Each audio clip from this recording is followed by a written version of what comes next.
نیازی اور اس کے ساتھی عبد الرحمان کو نامعلوم ملزمان نے فائرنگ کر کے ہلاک کر دیا تھا، جس کے بعد ڈی جی رینجرز نے ایک خصوصی ٹیم تشکیل دی جس نے قتل کے تمام محرکات کا جائزہ لیا اور سی سی ٹی وی فوٹیج اور انٹیلیجنس ذرائع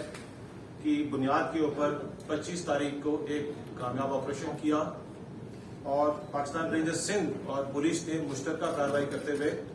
اس واقعے میں ملوث ایک ملزم عالم بلوچ کو گرفتار کیا۔ گرفتار ملزم عالم بلوچ لیاری گینگ وار کے ارشد پپو کا بیٹا ہے اور جو شریک جرم دوسرا ملزم ہے وہ اس کا قریبی ساتھی ہے۔ ملزمان نے مورخہ 21 مارچ کو اس واردات کی منصوبہ بندی کی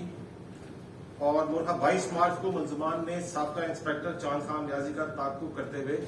پریڈی تھانے کے حدود میں جان برگر کے پاس فائرنگ کر کے سابقہ انسپکٹر چاند خان نیازی